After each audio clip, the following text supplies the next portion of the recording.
My name is Emily, and I'm a housewife. I live in a two-family home with my in-laws. I met my husband, Jake, when we were in college, and we dated for 5 years before getting married. For the first 2 years of our marriage, we lived in an apartment.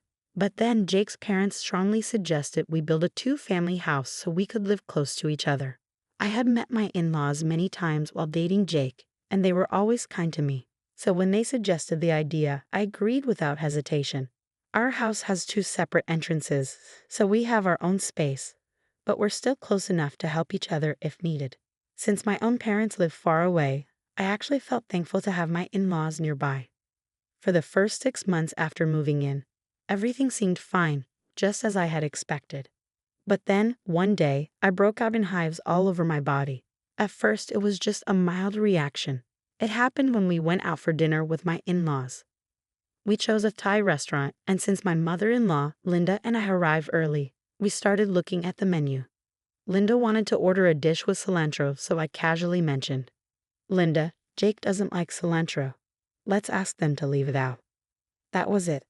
Linda froze and stared at me. "What? What did you just say?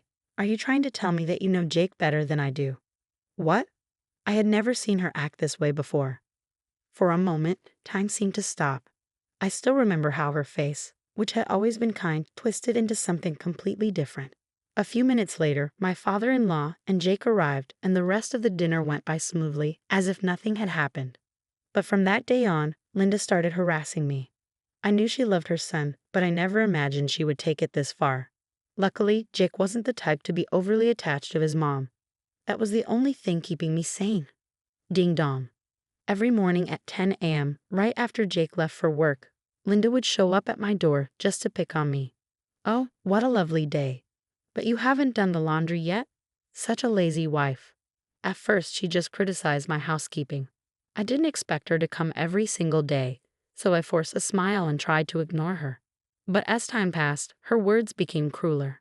"Hey, when are you getting divorced? A useless wife like you makes everyone miserable. Jake's only mistake in life was marrying you." I had to resist the urge to grab the nearest heavy book and shut her up with it. I tried to stay calm, forcing a smile while she insulted me for hours until she finally left. But when she saw I wasn't reacting, she changed her strategy. She started acting overly sweet whenever Jake was around, talking to him in a high-pitched, childish voice that gave me goosebumps. Her insults also became worse. "I feel so bad for Jakey, having to eat this awful food. Jakey leaves early every morning because he wants to get away from you." Before I knew it, she had started calling him Jakey. "That's not what you should feel bad about, lady, but whatever." She really needed to shut up. I hated conflict, so I tried to avoid her. I started going out when she came over, but then she wouldn't stop calling me. And when I finally got back home, she'd be waiting outside yelling at me. I was getting exhausted. How long could I keep putting up with this? I knew I couldn't avoid this forever. I didn't want to tell Jake about it because I hated drama, but my body reacted. I broke out in hives. I thought about finally telling him, but Linda always turned back into the sweet, caring woman she used to be whenever he was around. What a monster. People call sly women foxes, but with Linda's body shape, a raccoon seemed more fitting. A monster raccoon. How was I supposed to explain this to Jake and his dad? Even if I told them the truth, would they believe me? I felt stuck. My father-in-law, Robert, had always been kind to me, and he and Linda were a close couple. If he found out what she was really like, it would crush him. Maybe it was better to just put up with a few hours of this monster raccoon's bullying every day. Maybe she'd get bored and stop eventually. One day, while I was thinking about all this, Jake had to go to a client dinner. He left his car at the office and took a cab home. Since he didn't have his car, his boss told him he could come in late the next morning. So for the first time in a while, we had a quiet morning together. Jake was always in a rush, so it was nice to sit down for breakfast with him.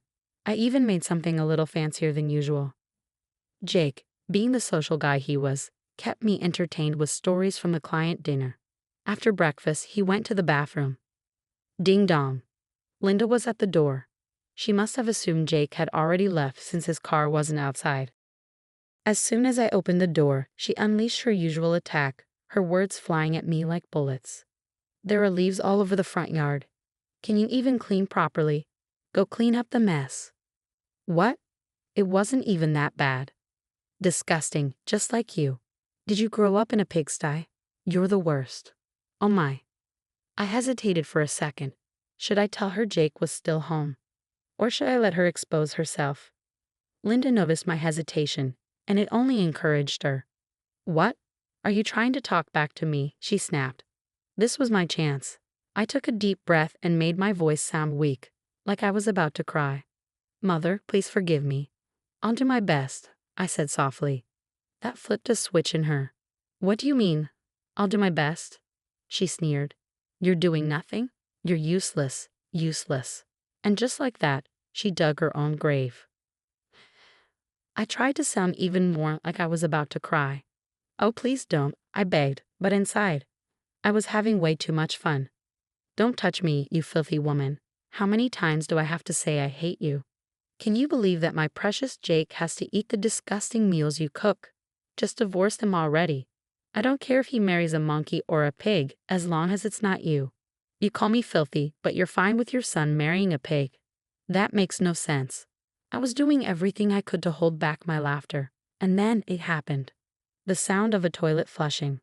Linda froze. Her eyes widened in shock. No way.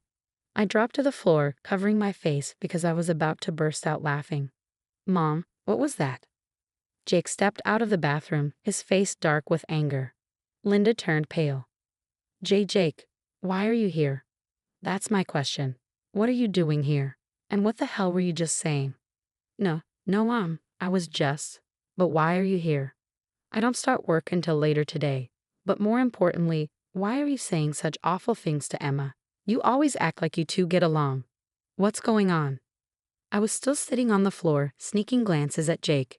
At that moment, he looked like a superhero. No, it's not what you think. I was just teaching her. She doesn't do her housework properly. Saying you hate her, telling her to divorce me, and calling her a pig, that's your way of teaching her how to clean. I heard everything, Mom. This isn't the first time, is it? Even if you're my mother, I can't forgive this. You set me up. Linda shrieked, grabbing my shoulders and trying to pull me up. Mother, stop it. If she saw my face now, she'd know I was laughing. Enough, just leave. Linda, who had just been scolded by her precious son, stormed out, sobbing. When I finally calmed down, I sat up and made my face look like I had been crying. Jake, my tears. I'm so sorry, he said.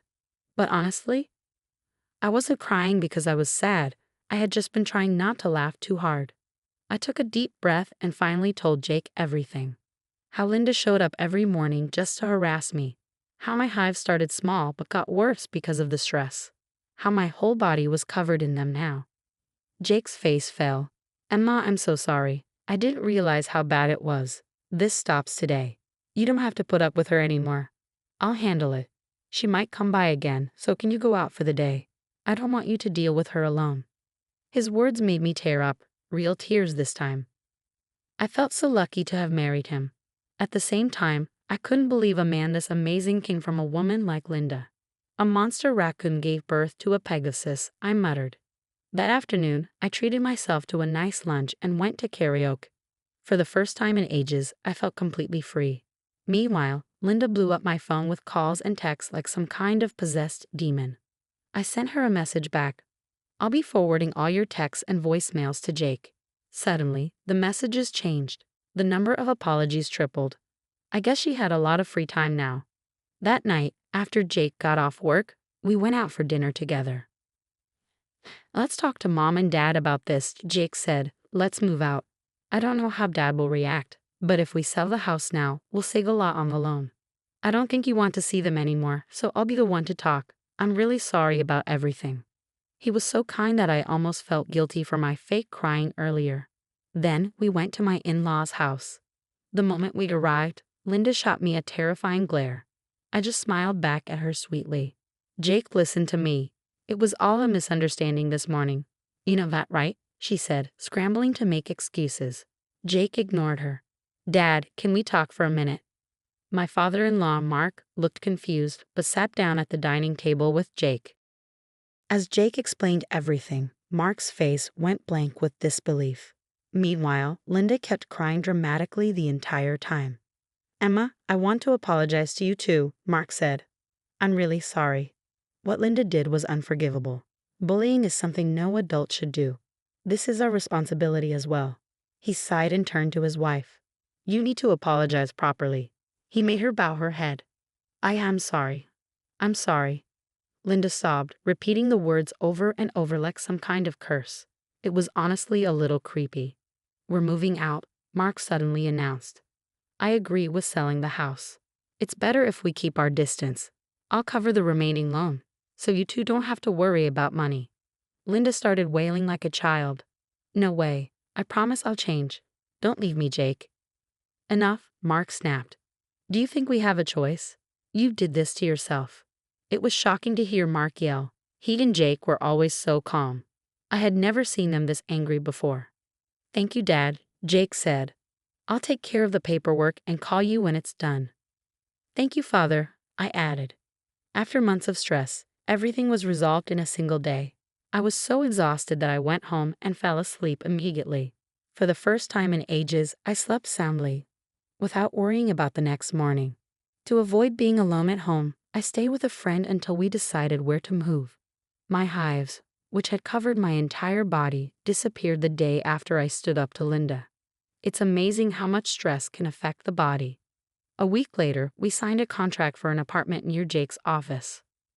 Now I feel like a newlywed again, and Jake and I are happier than ever. I still get a little anxious when the doorbell rings in the morning while I'm home alone. It's a lingering trauma, but I'm slowly recovering. I heard that Mark and Linda also moved into an apartment. Luckily, the house sold for a great price, and Mark was able to pay off the loan. Linda was depressed for a while and refused to do housework, but Mark scolded her until she got back to her chores. He also made her get a part-time job, saying they still had expenses to cover. I feel bad for her future coworkers. They're in for a rough time. Mark also refused to tell Linda where we live. That fact alone makes me feel safe. The other day, I saw Linda for the first time in months at my sister-in-law's wedding. She had lost a lot of weight. I tried to say hello, but as soon as she saw me, she got scared and ran away. I guess the timing of Jake being in the bathroom that day was truly a miracle. Now, my mornings are peaceful, the doorbell stays quiet, and I can finally relax. For the first time in a long time, I feel truly happy.